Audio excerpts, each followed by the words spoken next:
Good afternoon, everyone. Thank you so much for coming. I'm Lucy. I'd like to welcome you on behalf of V&A Academy, who runs this lecture series as part of all sorts of other courses, workshops, and other talks, some of which you would have seen promoted as you came in. Just a few bits of housekeeping before we get started. There's no planned fire drill, so if we hear the alarm and are told to evacuate the building, you make your way out of the lecture theatre and down into the galleries, where our front of house assistants will help you exit the building safely.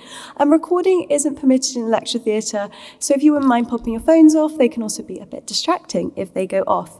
Lastly, there will be time for questions. So if you do have one, just pop your hand up and myself or my colleague will get a mic to you. So now it's my great delight to introduce Ekta Kaul, award-winning artist known for her narrative maps. Her works are featured in public collections, including the Museum of London, the Crafts Council, and the Gunnersbury Museum, as well as in numerous private collections. A recipient of Cockpit Arts Textile Prize, Ekta is also author of Cantha, Sustainable Textiles and Mindful Making, which I know there's some more information of it over there, and we're also going to point you towards the bookshop at the end of the lecture. So thank you so much.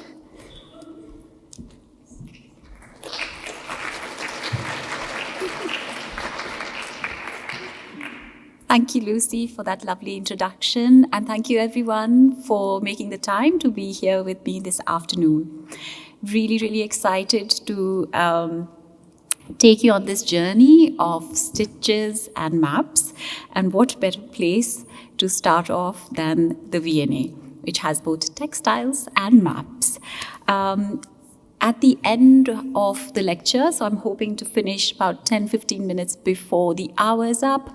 There'll be time for questions, so please fire away then. And I hope you enjoy the next hour here with me. So let's make a start. So I thought I will begin really talking about my story a little bit and placing it within where I come from, where I grew up, and how the thread has sort of led me to where I am today. So my story really begins in North India, in a small university town where both my parents were scientists and professors. So these are early beginnings. My mum, who was an entomologist and a taxonomist, a scientist who studied insects and placed them in different categories based on their physiology, etc. So what I learned from her, looking back, of course, I loved being in her lab and looking through her drawers full of specimens of insects. But what I really learned from her was the importance of place, particularly when she would start naming the species. And that thread seems to have come sort of full circle in my own practice, where place occupies a really important place within my art practice. So she was, apart from being a brilliant scientist, she was also a prolific needlewoman.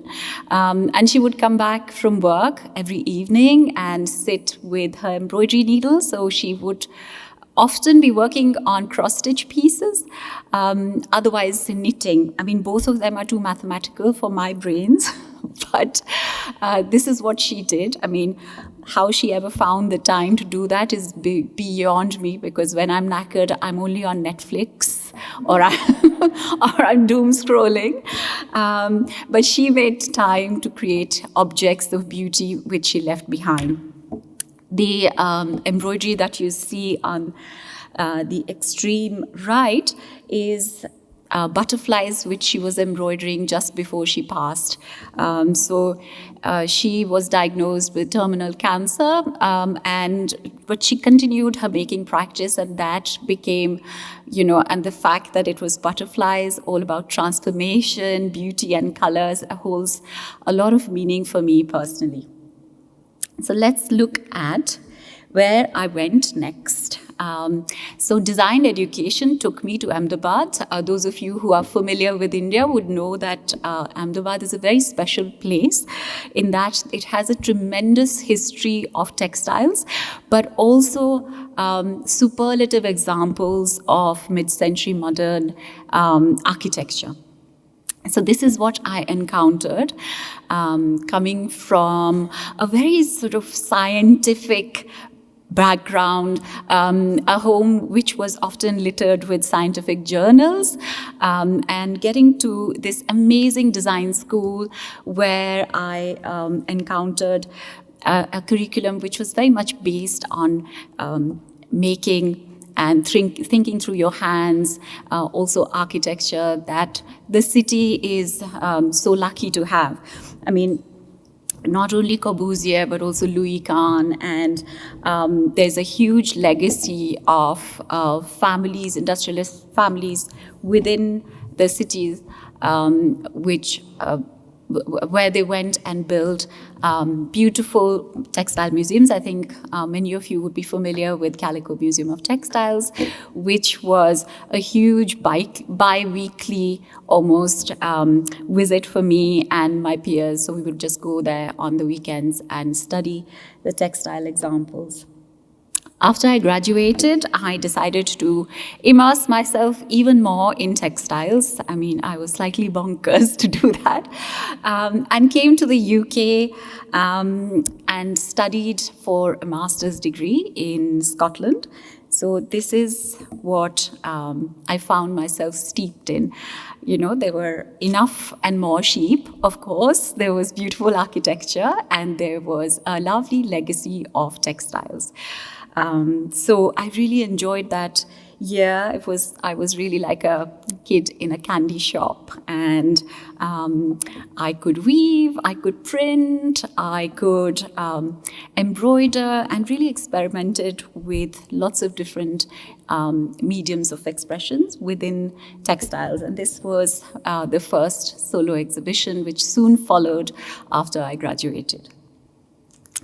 I'm quickly going to whiz through the next few whistle stops, which is Bath, so from one Georgian city to the next. And these are the kind of works that I was making in, I think, about 2007, 2008. And then my partner and I decided to move to London because we both felt it made sense for us to be there.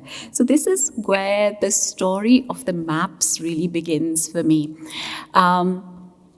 I referenced my mum, who was a taxonomist, and I was thinking about this the other day, you know, when you suddenly have that light bulb moment.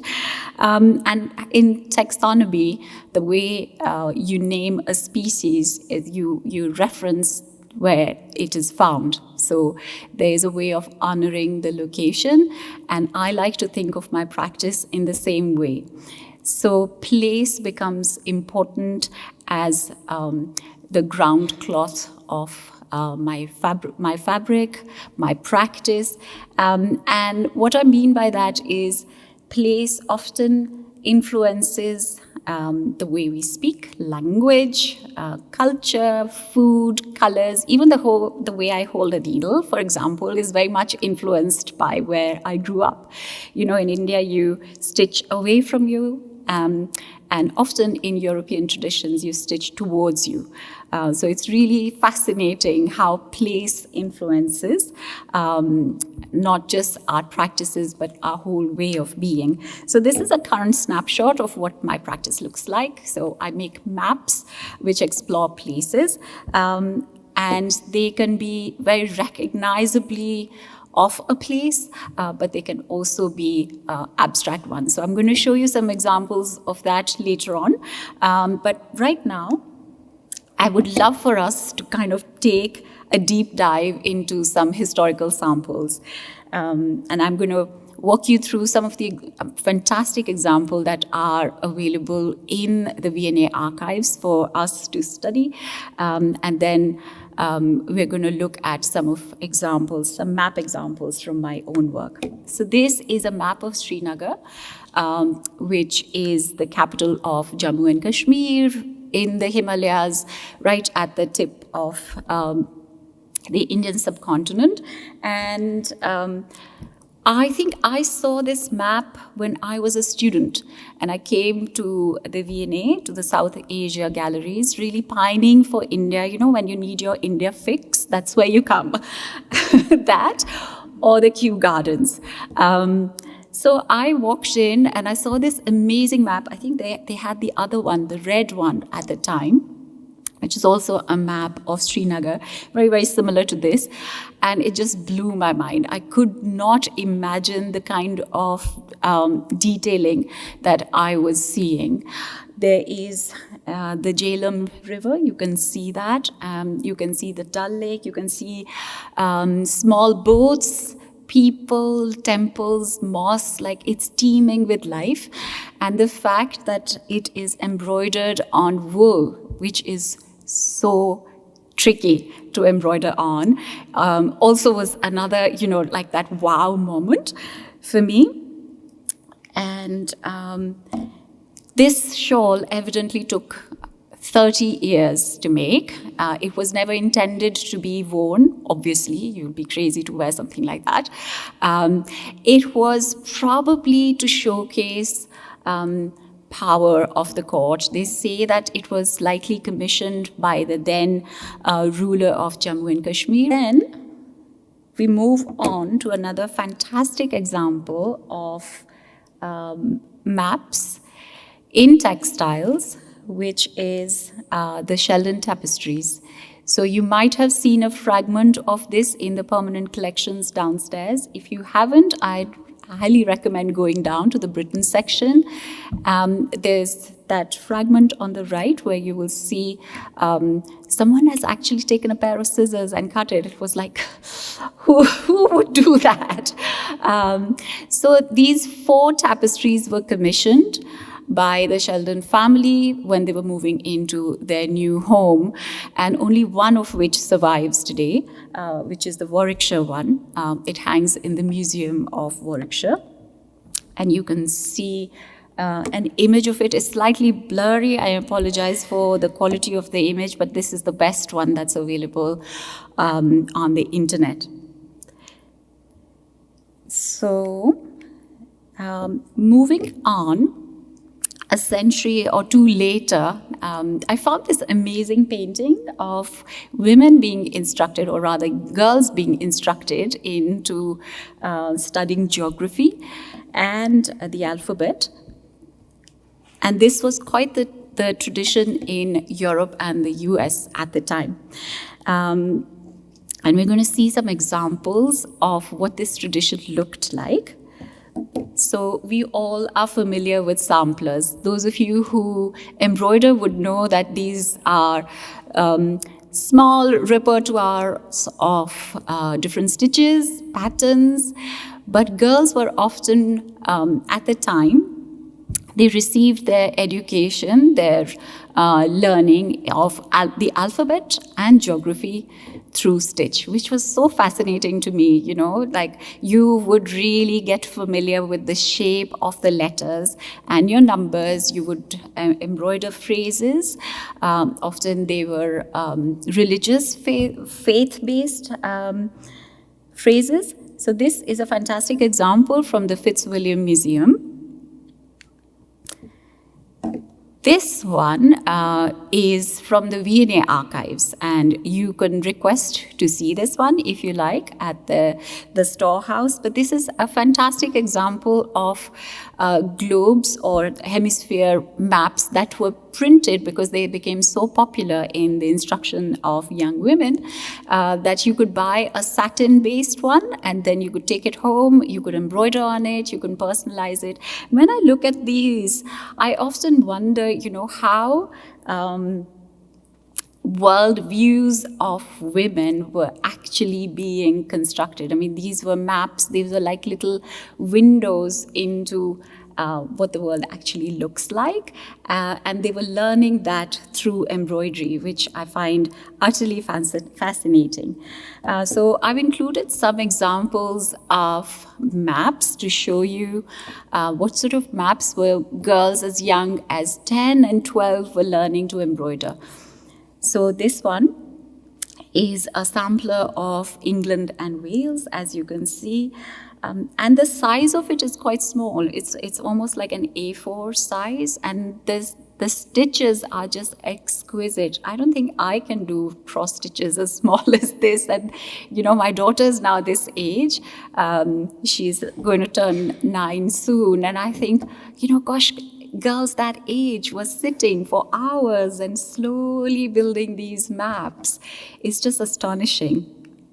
So here's another example of a sampler, which is called the farm called Arnold's.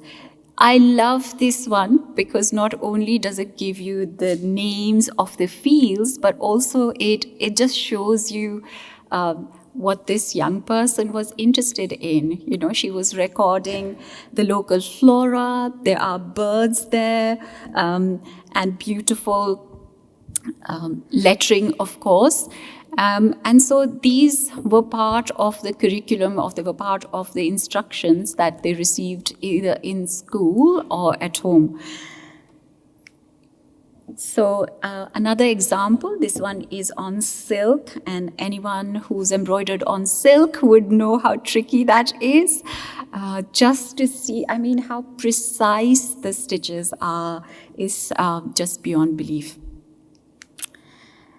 Here is another example, again from the Fitzwilliam collection, and I love this one in that, it is a little home, it is verses, there are lots of botanicals embroidered as well, but also I was just thinking that, young girls were taught this idealized version of life, that this is what it would look like when you grow up, you have a home of your own. Possibly, I'm probably projecting, but it fascinates me to think that how how young people were being shaped then in the 18th century and 17th century. This tradition continues, I think, till the 1890s, and then I haven't seen examples of later pieces. These globe embroidery samples are beautiful. They were constructed by the girls themselves.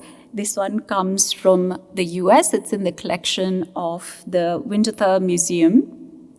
And what is really fascinating is that it's made of 8 slices, and then you would stitch them and make this globe. After the globe was made, then all the longitudes and latitudes were fixed on it with a thread. Often these were made of silk, but some of them are also made using linen. And then the girls would painstakingly hand letter all of the places that you see. How beautiful is that? And after the lettering was done, they would then embroider the outline of continents and referencing actual maps. So let's look at a few other examples of this. So there are about 40 such globes that are still in a good condition and that they have been preserved. These maps show us that they were terrestrial globes and they were also celestial globes, which is amazing. So I've included an example of both for you to see. They differed quite widely. Some of them were intricately annotated. They were hand-painted. Others were just outlined.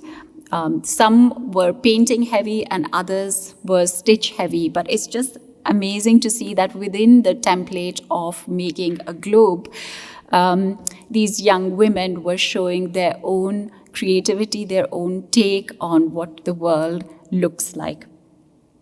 Apparently, the first globes were imported from England because at the time, no one was making these globes in the US. And because they were so expensive, replicas were made for the students in schools to actually study them. So you can imagine there were replicas like this that were created just as reference samples, which would obviously get passed around, or they would be touched and felt and studied.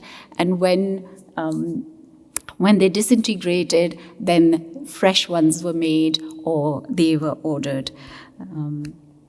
And it makes me wonder about, the kind of education that my kids are getting. None of them are feeling globes, I can tell you that. They're probably just looking at maps on the screen.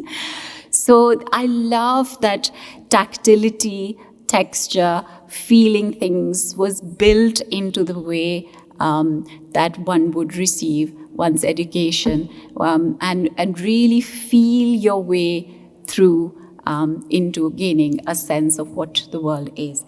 So this example it really fascinates me.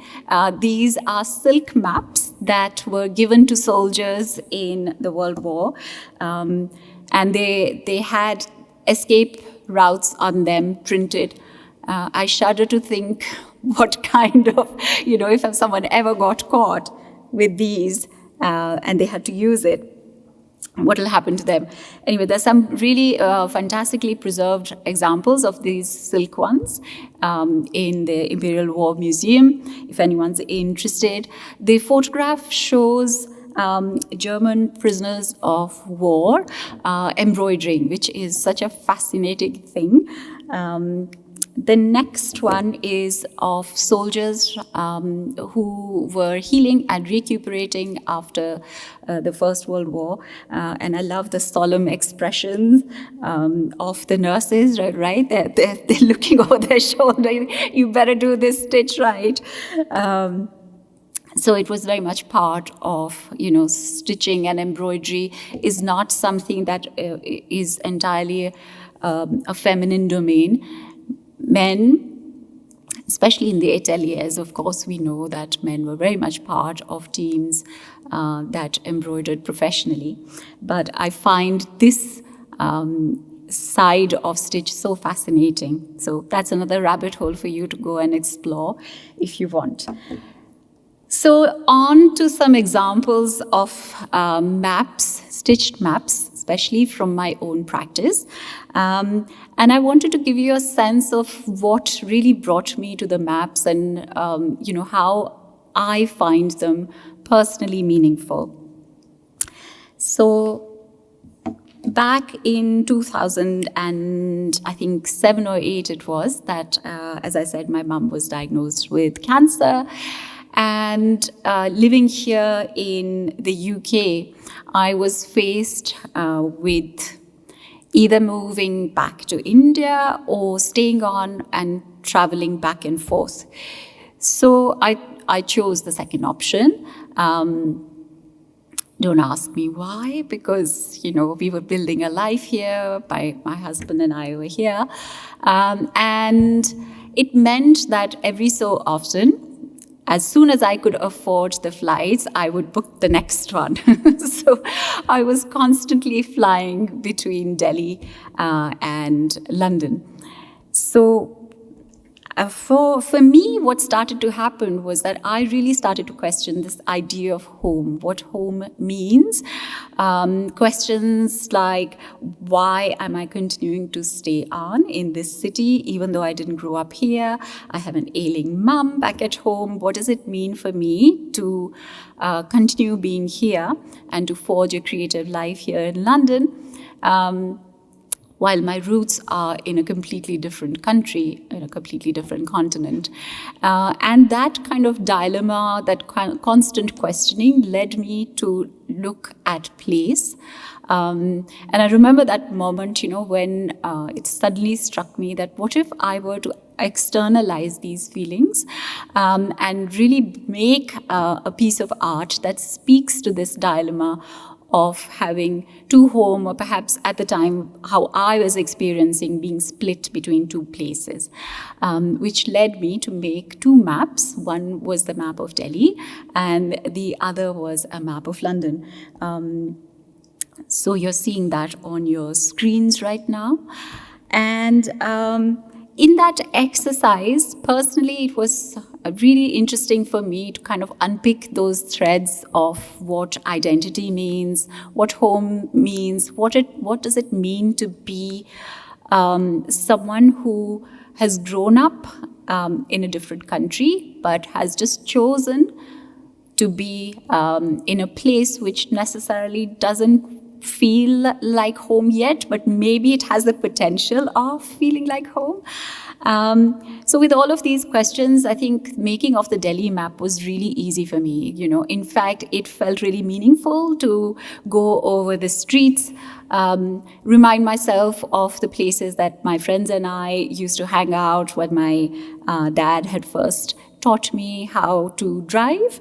And I had, it was a lovely exercise for me to actually draw that.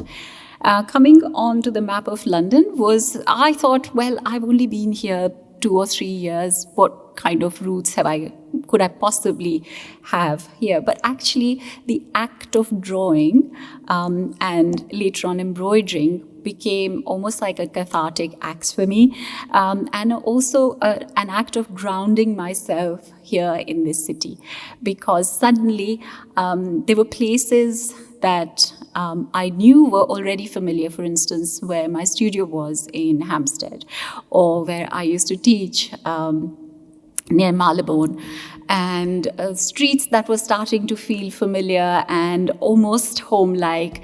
And so in making of the map, I somehow also adopted this city as we would say in India, as my karma bhumi, which is the place of work, the place of play is what I like to think of London as.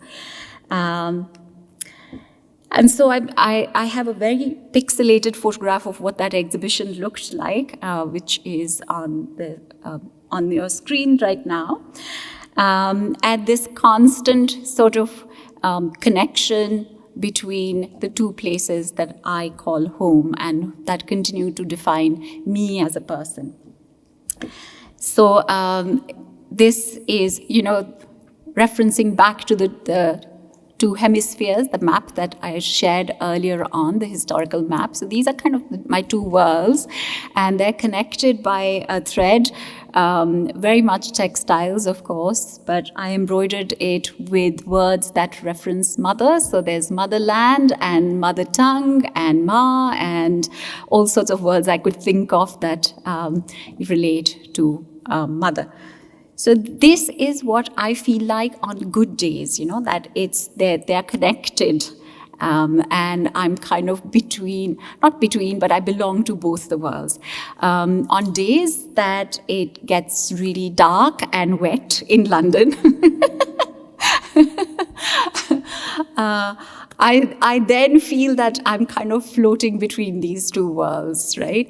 And they're not so connected, and I'm neither here nor there. But fortunately, those days are few and far between. Most days are like this. Then I would like to introduce you to my grandma, my maternal grandmom, who is the very somber-faced looking young woman standing to the right. They are probably, I don't know what the context of this image is. She's someone who I never met. She had passed away probably decades before I was born. In fact, my mother was quite young, probably 9 or 10, when she lost her own mother. And so I met my grandma through her stitches. She was someone who would embroider all the time. So in my parents' home, we had some embroideries that my mom had inherited from her own mother. And so she would often talk about my grandma. And often these stories were laced with place because she grew up in Kolkata, in Bengal. And my family was very much in the north of India. So, they're kind of two different, very distinctive parts of India. And so I got to know Bengal. I got to know my grandmother through those embroideries. So it feels like textiles for me became almost a portal to know someone through time and space and kind of close that gap between places that existed at different points in time in my own personal history. So the two saris on the side are also Bengali textiles. One is kantha, though you'd recognize the embroidered one, the monochrome one with beige and black embroidery. And the other sari is jamdani, which is almost like embroidery done on the loom. So you have the warp, and then there's a weft, and then you have a secondary weft where the weaver almost embroiders it on whilst the fabric is stretched on the loom. So these were some of the textiles that I grew up around in India, and because they were Bengali textiles, I think my mom had a special affection for them. I remember the rest of her wardrobe was very vibrant, really jewel colors, ruby reds, emerald greens and deep sapphire blues, and then she had these. So they were so distinctive that I remember that they were monochromatic, and I often wonder that my own love of monochrome probably springs from here. So my maps generally tend to be quite monochromatic, and maybe in some subliminal way they reference these textiles that I grew up seeing. This is a very, very special map to me personally. I was researching Kantha for my book, and I traveled in Bengal. And I had a secret mission when I went. I think it was 2022 when I went for the first time to Kolkata by myself, and ostensibly it was, to look through museum collections. But my secret mission was really to look for my grandmother. So, I knew that the family had lived in Kolkata at some point in time. I had a very vague date, and I had an even vaguer address of where the family had lived. So when I tracked it down, it turned out to be an enormous shopping street, which obviously 7 decades later, what else can you expect other than, malls? So there I was, trying to track down my grandmother. I had the name of the school, but I couldn't find a single reference to where it had existed. So all I have is a bunch of photographs and the embroideries that she did as a young woman.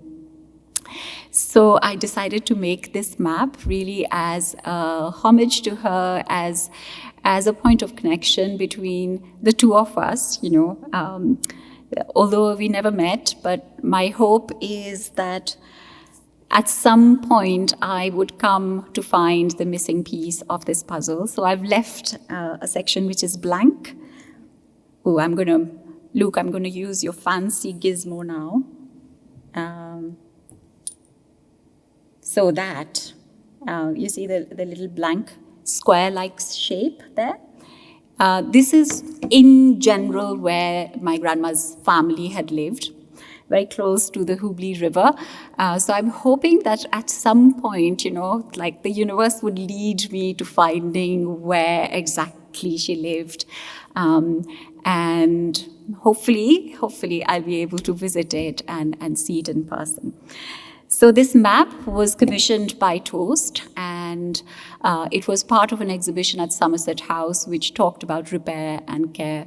And so my take was really repairing this thread in my own family, which is almost has disappeared. But it's very much there, and it very much forms a part of my own fabric of being. So cartography for me is also a way of mapping my inner landscapes. And I'm going to show you some examples of what this means to me personally as an artist. So this map is based on a map of Delhi, central Delhi. So you see very, geometrical shapes. Old Delhi is not at all like that. New Delhi, Lutyens Delhi especially, is very much about, straight roads, wide avenues, these hexagonal roundabouts as well.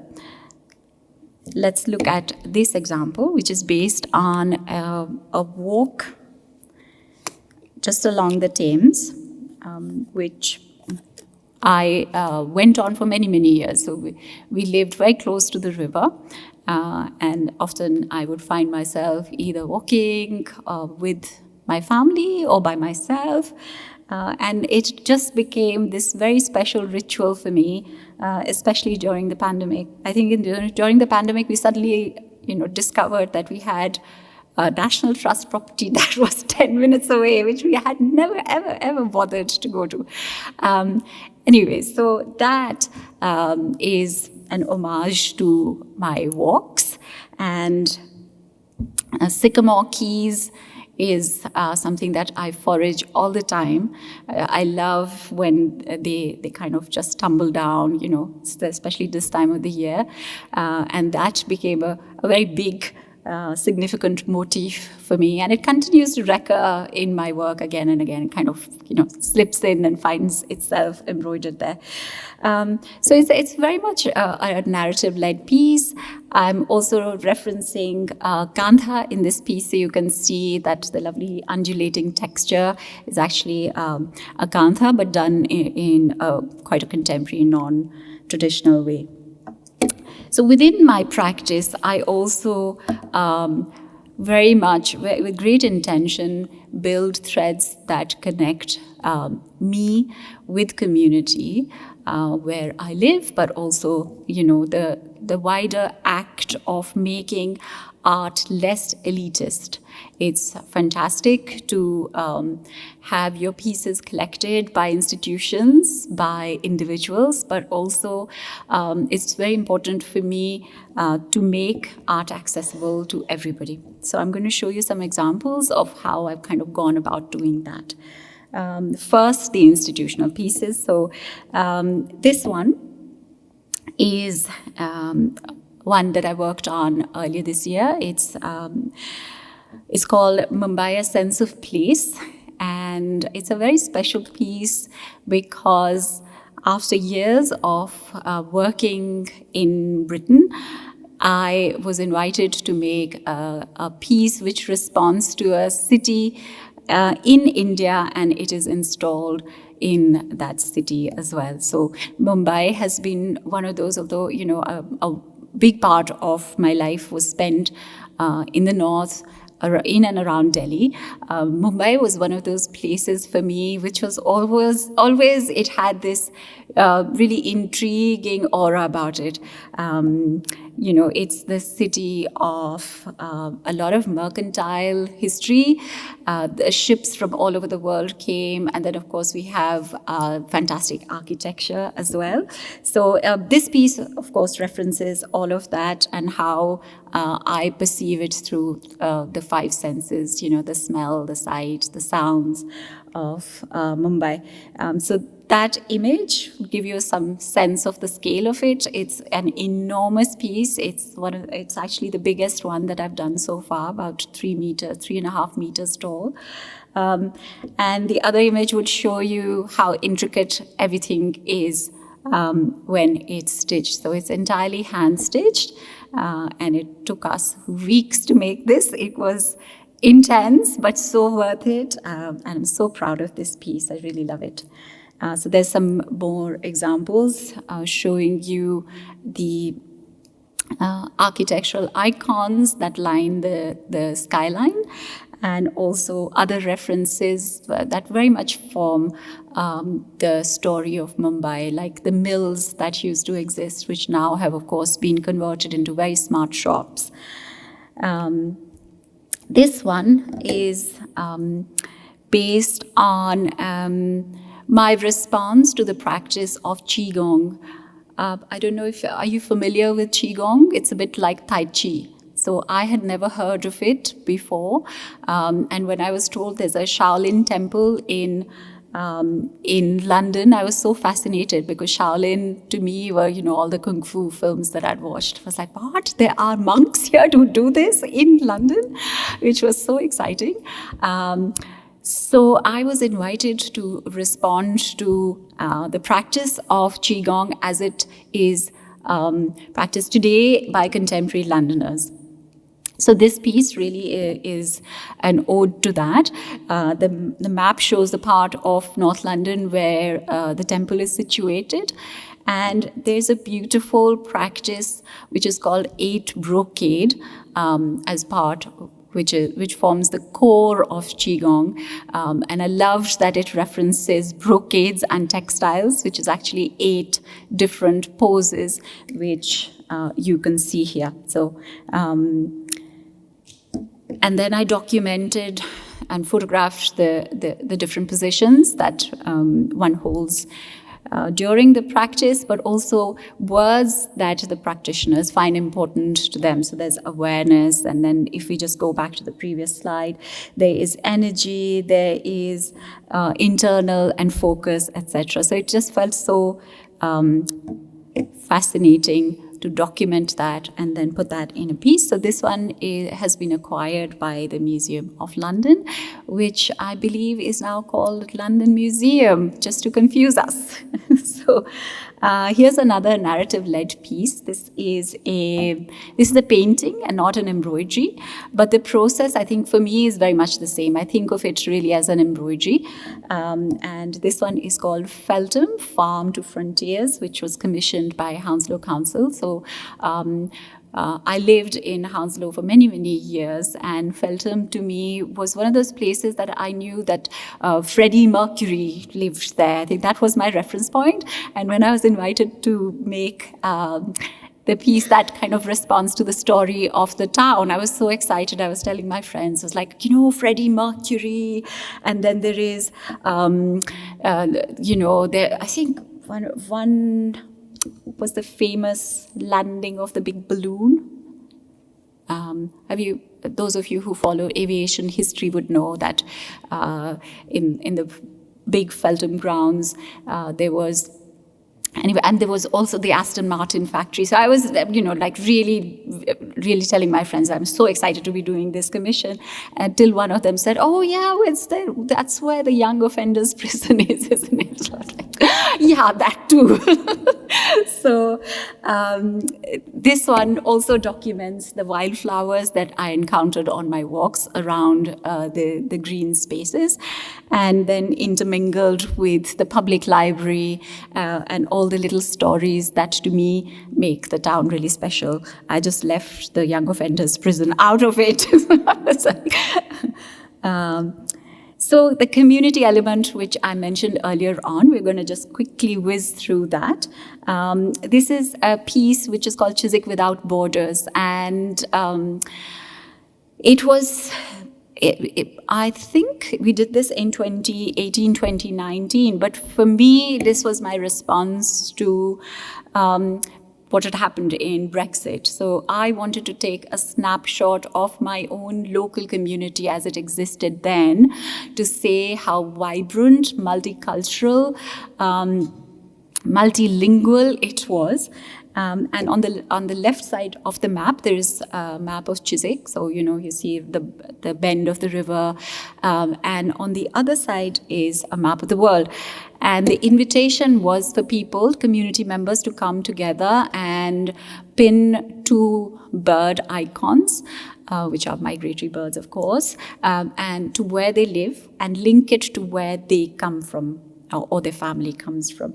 And this was commissioned by Abundance London, which is a fantastic organization working within the community. So you can see, I didn't anticipate we'd have so many people. I think in 2 hours, we had more than 300 people, and we had, it was mad, all these threads stretching across the cloth, which we later on painstakingly with a team of community members.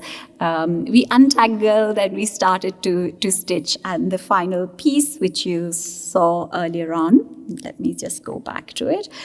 This is what emerged out of this wonderful exercise, and this has been installed in the local library. And my hope is that everyone, including children, the elderly, and everyone who lives in the community can access this and remind themselves this is what it means to be a Londoner, and this is what it means to have a vibrant community around us. This is this project was another commission and a residency in Soho in Chinatown, and we built a memory map together. And the outcome of this map, I'm just going to show you this map that I illustrated based on all the research that I had done on the oral histories, based on the interviews that I did. So what struck me was that although there's been a Chinese diaspora here in London since the 1850s, and certainly since the 1950s, there has been a Chinatown very much where the current one is, yet there were no blue plaques. You know, everyone's familiar with the blue plaques, right? Those commemorative plates that are put outside buildings to say such and such important person lived here. I couldn't find a single one that referenced the diaspora. So, of course, me being me, I invented one, not one, but four, that really paid a homage to the community members who have done exceptional work. You know, they were pioneers and pathbreakers. So this particular one that I've just featured, you can see the four, but one particular one was the first Chinese supermarket, which I thought was really, really cool. And there's another one which is a noodle factory. So this like tiny, small space. I mean, they call it the factory, but really it's just like one person making noodles, and they supply them to all the Michelin star restaurants in London. And there's like nothing on the door. You would never know that exists, but people who actually know it will come with a bag, buy their noodles and go. I was like, why don't we know of this place? This is so fascinating. So one of the blue plaques was the noodle factory. And then another one was the printing press, the first Chinese printing press that was established in the UK. So this is what the final map looked like. And it was commissioned by this wonderful charity called China Exchange. And this happened 2 years ago, I think, or 1 year, last year. So I have manifested the plate. It exists now. And it is the founder of the supermarket that I had drawn. So if anyone has any wishes, you come and see me after the talk. I have some special magic powers. Okay, so this is the final one, portrait of place.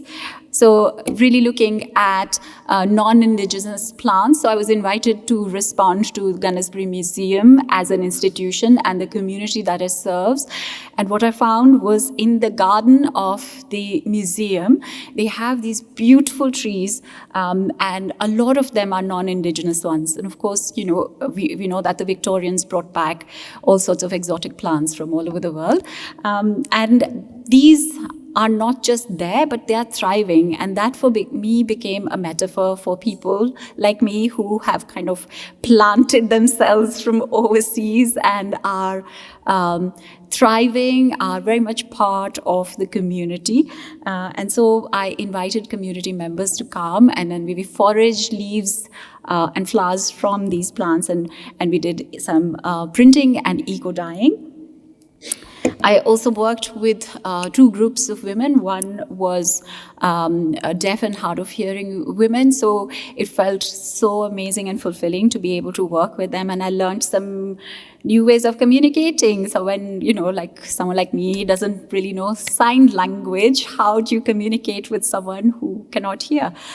So you learn to turn the light on and off. So everyone, because they would be like in the midst of conversations, and then I'd be turning my light on and off. It's like, listen, let's come back to stitching. And that's the final piece. So this one is now part of the museum's collection. And we chose the black patches that you see. They are places that are important to the community members. So of course there are, you know, Sion House and all the famous ones, but also there is the football stadium. Also there is a Sikh temple. Also there is a local school and pub. So all of the places that not institutionally approved, but are still personally important, find a place on this map. And I wanted to also honor everyone who was part of the making. And so I decided to embroider their names. I don't know if you can see that clearly right at the bottom, and it kind of goes all the way up. So this is, the day before I think I had to submit it. And I was like, oh my God, I don't want to be one of those people that says, the plaque often says, artists, lead artist such and such, and then volunteers. So I was like, no. I want to be the one who wants to honor them. So I started embroidering their names, and then it became like 3:00 in the morning. I was still embroidering their names. And then telling myself, why did I not just use their first names or their initials or something? Why did I have to, if people had 3, middle name, first name, this was not ending. So I stayed up the whole night to finish this piece. But I'm very, very proud of it. And then there are some fun pieces, like this one I did at Cockpit. I used to have a studio at Cockpit Arts in Holborn. I asked everyone who was visiting my studio to put a little dot on just where they had traveled from. And I thought a lot about what these dots could be, and then I was like, the bindi, of course, so subversive. I can get everyone to use bindi. And these are examples of other workshops I've held in the community. Some of the ones have been through the V&A. The one under the tree, for example, was so lovely. This was an event organized by the V&A, and others are at Cold Drop's Yard and through various other organizations. So I also focus a lot on education, and it's very important to me to share what I have learned over the years. So often, you'd find me teaching a workshop here at the V&A or at my own studio. And working with adults is fantastic, but I also love working with kids, although these are few and far between because they stitch the thing to themselves. So yeah, you have to handle them with a lot of care. But I try and include, some, whether they'll be at my kids' school, or this particular one was at the Leighton House Museum in Notting Hill. And that's the book. So if any of you are interested in the book, it's down in the V&A shop. There are some postcards for you to take away with you if you like. And if you'd like a signed copy, then there is like a little QR code, which you can go and follow up. So that's me about photographs. If you want to share photos of this event, please do just tag me on social media, and it'll be great to hear from you. And that is the end. So I'd love to take some questions. Thank you so much for coming to share those stories, both personal and some not, that your beautiful work tells. I loved it. I'm sure, do we have some questions? We have some time for them. Yes. Sorry, thank you. Could you say a little about what you embroider onto? And I'm thinking in particular, the embroidery of your grandmother's village seemed to be on a piece of old fabric or something. Could you say a little about that? Yes, absolutely. So I think let me begin with that piece.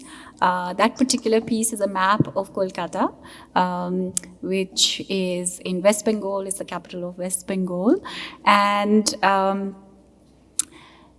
because I was looking at a lot of memories, half of them are fragmented, and things that I have inherited as narratives from my own mother and my aunties. I sort of interpreted that as using fragments from various different sources. So I used some from my own wardrobe, dresses that I love, can't bear to throw, which, any of you who are fabric hoarders will know that, they just sit in boxes thinking one day they will come into use. So A lot of them are reused fabrics, and then there are offcuts from my own studio, but also from the Toast studio, because remember I mentioned that it was Toast that commissioned the piece, so they sent me a beautiful box of offcuts from their sampling studio. So I was able to use those fabrics. So, but it's, in general, I tend to work with linen more than cottons. Any other?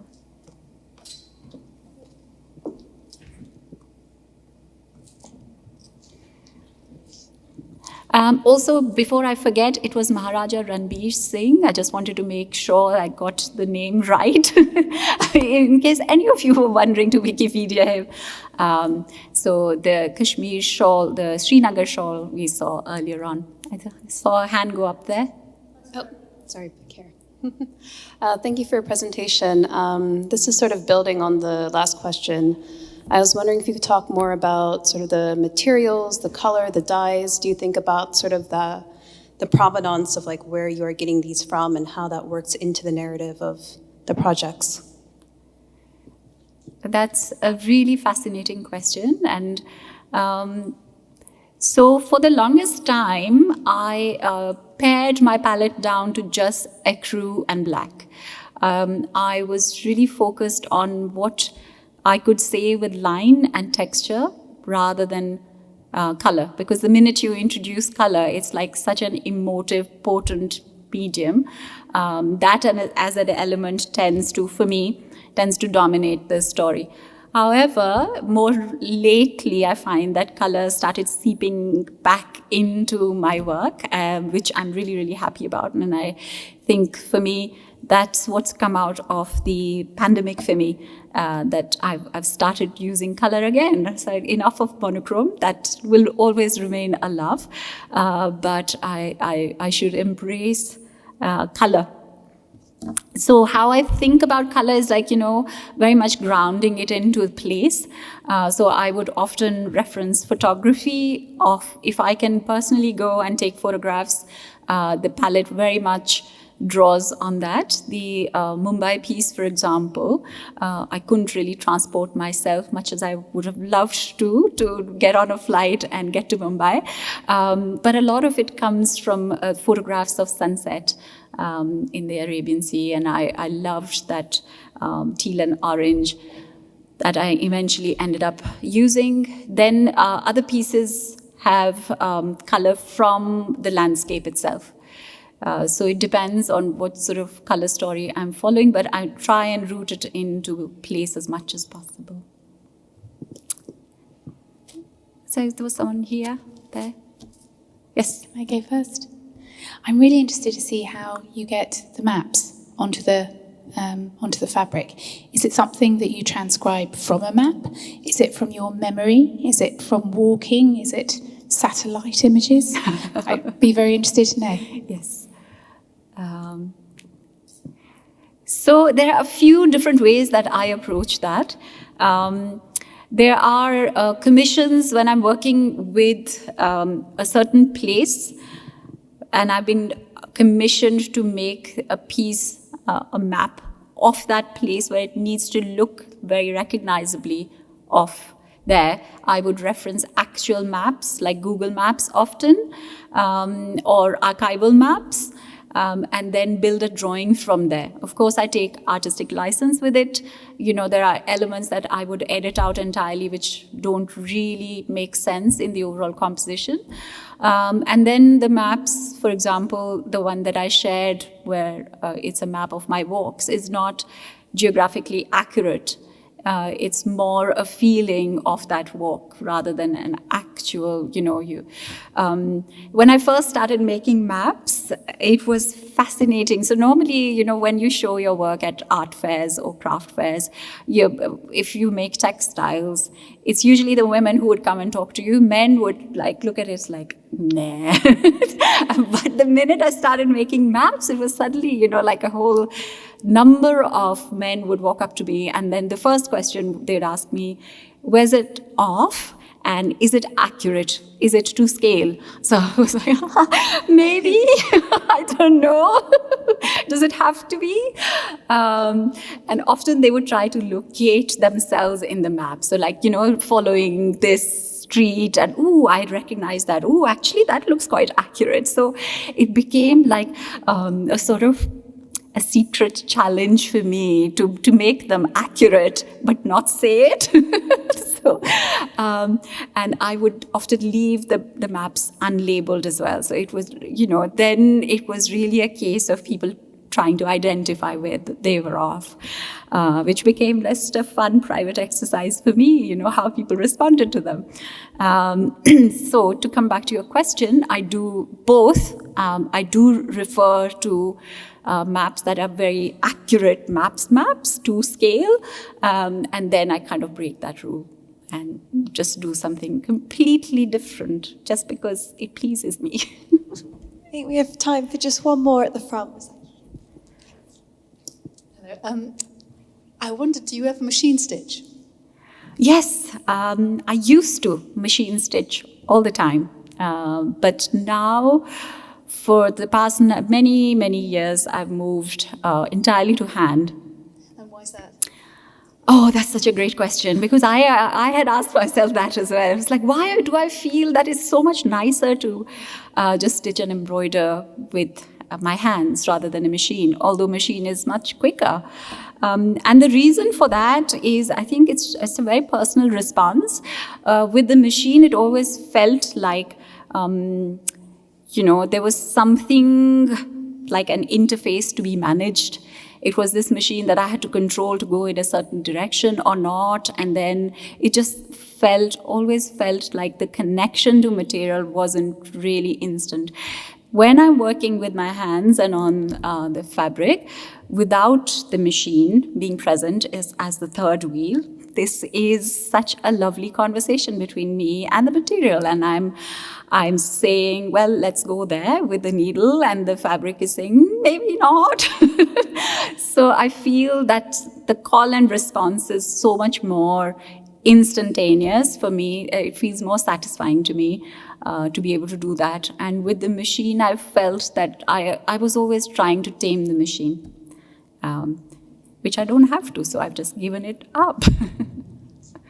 Unfortunately, I think that's all we have time for, but thank you so much again for delivering such a fascinating talk this afternoon. Thank you.